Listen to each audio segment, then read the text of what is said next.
Hello everyone, स्वागत है आपका एक और वीडियो के साथ हमारे यूट्यूब चैनल में। तो आज की वीडियो में हम बात करने वाले हैं हरियाणा हाई कोर्ट क्लर्क की जो प्रीवियस ईयर की कट ऑफ थी वो मिनिमम कट ऑफ कितनी थी और मैक्सिमम कट ऑफ कितनी थी। थंबनेल से आपको पता चल गया होगा कि मिनिमम कट ऑफ थी जो वो थी 40 मार्क्स पे और मैक्सिमम कट ऑफ की जो डिस्ट्रिक्ट अलॉट थी वो थी 65.01 मार्क्स पे। ठीक है, तो ऑफिशियल नोटिस के साथ मैं आपको दिखाने वाला हूँ कि जो हमारी रैंक 1 थी मैक्सिमम कट ऑफ के साथ वो थी 65.01 मार्क्स था ना, जो नॉर्मलाइज मार्क्स हैं उस पर थी।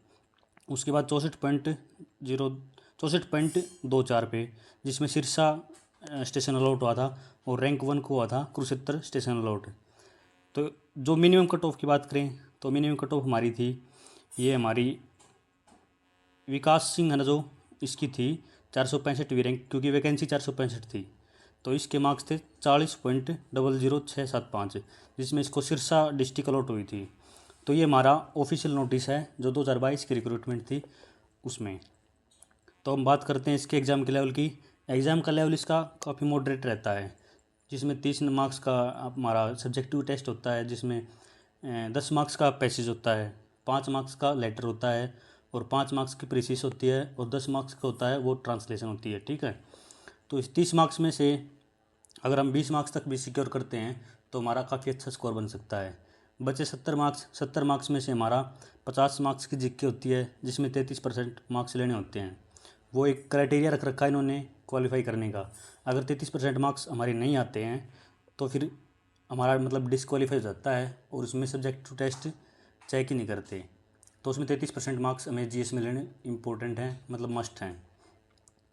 तो अब मान लो 20 मार्क्स का जो इंग्लिश का रहता है ऑब्जेक्टिव, उसमें से 10 से 12 मार्क्स तो आराम से सिक्योर कर सकता है हर कोई। और 50 मार्क्स की जो जीएस होती है उसमें 50 में से 25 से 30 मार्क्स भी लेते हैं हम, तो 30 मार्क्स जीएस में और 10 मार्क्स उसमें जो ऑब्जेक्टिव है इंग्लिश का उसमें 40 मार्क्स है। और 20 मार्क्स अगर इंग्लिश में लेते हैं तो 60 मार्क्स में हमारा फाइनल सिलेक्शन हो जाएगा। क्योंकि इस बार कंपटीशन ज़्यादा है तो वैकेंसी भी ज़्यादा है। इस बार हमारी 1265 वैकेंसियों के साथ ये रिक्रूटमेंट है, जो कि पिछली बार 465 वैकेंसियों के साथ रिक्रूटमेंट थी जो 2022 में हुई थी। सिलेक्शन प्रोसेस की बात करें तो उसके बाद हमारा सीपीटी होता है एग्ज़ाम के बाद, जो 5 क्वेश्चन होते हैं 10 मार्क्स के, जिसमें स्प्रेडशीट से, एक्सेल से और एमएस वर्ड से क्वेश्चन पूछे जाते हैं। उसमें 4 मार्क्स लेने मस्ट होते हैं। उसके बाद ही हमारी टाइपिंग चेक होती है। अगर 4 मार्क्स नहीं आते हैं तो हमारी टाइपिंग चेक नहीं होगी। ये क्राइटेरिया आपने नोटिस में ही पढ़ लिया होगा।